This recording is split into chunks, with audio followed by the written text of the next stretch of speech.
வந்திருப்பது முக்கியமாக நான் பெருமைப்படுகின்றேன். அவர்கள் நன்றி செலுத்த கடமைப்பட்டிருக்கின்றேன். அடுத்து அருள்றம் என்ற அதிகாரத்திலே அருள் செல்வம் செல்வத்துள் செல்வம் பொருட்செல்வம் பூரியார் கண்ணும் உள்ள என்ற அருமையான குறள்பா.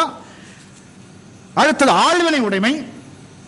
தெய்வத்தால் ஆகாத எனினும் முயற்சி தன் மெய் வருத்த கூலி தரும். முயற்சி உடையார் இகழ்ச்சி அடையார். ஊழையும் உப்பக்கம் காண்பர் உலைவின்றி தாழாத உணர்த்துவார். சிலப்பதிகாரத்திலே மாப்போசி சொல்வது போல கோவலனுக்கு ஊழ் இருக்கின்றது, மாதவிக்கு ஊழ் இருக்கின்றது, ஆனால் கண்ணகி ஊழ் இல்லை என்று சொல்லுகின்றார். கண்ணகியை ஊழ் ஆட்கொள்ளவில்லை, அவள் பத்தினி தெய்வம் என்று சொல்லி அதற்கு காரணங்களை எல்லாம் காட்டுகின்றார். கண்ணகி அவல பாத்திரம், ஒரு டிராஜிக் கேரக்டர். கண்ணகி கணவனை பிரிந்த அவலம் அவளை மிகு மாநிலைக்கு உயர்த்துகின்றது.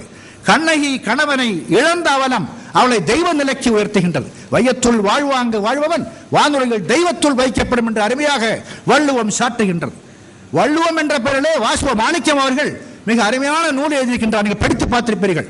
அருமையான ஒரு நூல், ஆய்வு நூல் வள்ளுவம். டாக்டர் வாசுவ மாணிக்கம் அவர்கள் அண்ணாமலை பல்கலைக்கழகத்திலும் காரைக்குடி அழகப்பா கல்லூரியிலும் பணிபுரிந்த பெருந்தகை அவர்கள். அடுத்த பெருமை என்ற அதிகாரம் எல்லோரும் கேட்டுக்கொண்டே இருக்கின்றோம். 4வது நாள் கருத்தரங்கு. இதுல இந்த பிறப்போக்கும் எல்லா உயிருக்கும் சிறப்போயும் சிறப்போவா செய்தோள் வேற்றுமையான் என்ற குறள் பெருமை என்ற அதிகாரத்திலே வருகின்றது.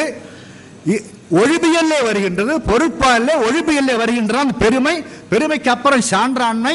அண்மையிலே டாக்டர் கலைஞர் அவர்கள் திருக்குறளுக்கு வாழ்வுகள் கொண்ட வள்ளுவம் என்று கவிதை நடையிலே உரை இருக்கின்றார். அதுல எல்லா அதிகாரத்தையும் சொல்லி சான்றாண்மை என்ற அதிகாரத்துக்கு மட்டும் ஒவ்வொரு அதிகாரத்துக்கும் ஒவ்வொரு அதிகாரத்துக்குள்ளேயும் ஒவ்வொரு குறளுக்கு பொருள் சொன்னவர்.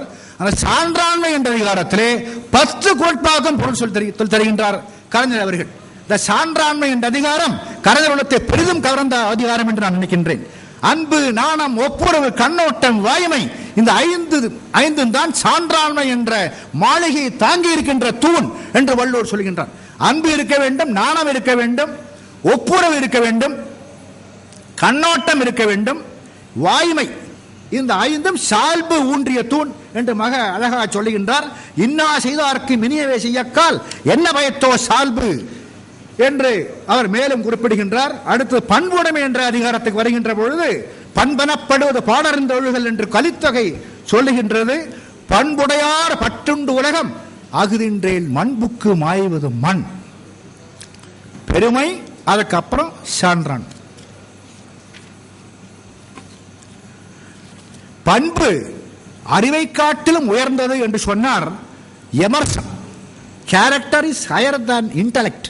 பண்பு என்று சொல்லப்படுவது அறிவை காட்டிலும் உயர்ந்தது.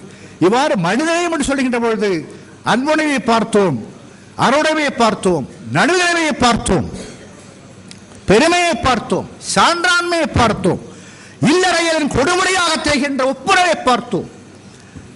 முடிவாக ஒரு சில செய்திகளை சொல்லி முடிக்கலாம் என்று நினைக்கின்றேன். ராமானுஜரை பற்றி கேள்விப்பட்டிருப்பீர்கள். உலக மக்கள் எல்லாம் தன் உடன்பிறப்புகள் நினைத்து மனிதநேயத்தை பொழிந்த சகோதரத்துவ வித்தகர் ராமானுஜர் அவர்கள். உடையவர் என்று சொல்லப்படுகின்றவர். தன் ஆசான் கூறியதும் பொருட்படுத்தாமல் தமக்கு கிடைத்த அரிய மந்திரத்தை கோபுரத்தில் ஏறி எல்லோரும் பயன்பெற உபதேசம் செய்த ஈடணையற்ற மாமனிதர் ராமானுஜர் அவர்கள்.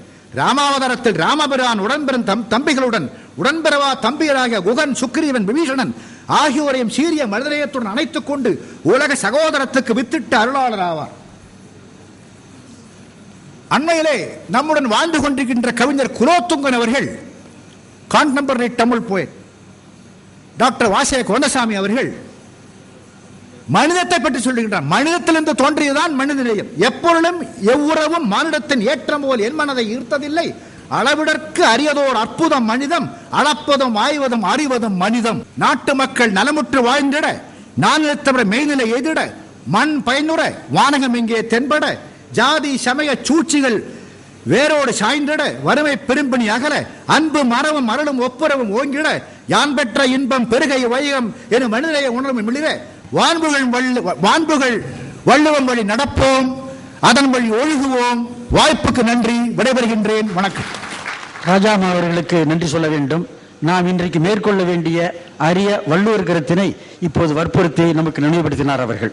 ஆகவே இது எல்லோரும் அறிந்த கருத்தாகவே போட்டி போட்டுக்கிட்டு ரொம்ப அருமையாக அமைஞ்சது. சொற்பொழிவு எல்லாமே உங்களுடைய தலைமையில் ரொம்ப நடந்தது. அதில் ஈன்ற பொழுதில் பெரிதுவோக்கும் தன்மகனை சான்றோன் என கேட்ட தாயின்றபடி என்னுடைய திருமணர் ராமானுஜன் கள்ளபிரான் அவருடைய பெருச்செல்லாம் இருக்குன்னு என்னுடைய மனைவி சொல்லணும்னு ஆசைப்பட்டாங்க. அதை உங்களால் சொல்லிக்கிட்டேன். மகிழ்ச்சி, நன்றி.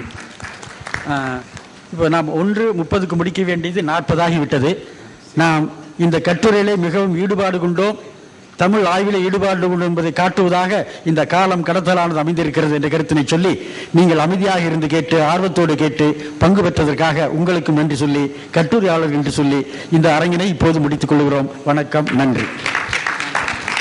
இன்னொரு கருத்து, நமக்கு அரிய கருத்தினை அவர்கள்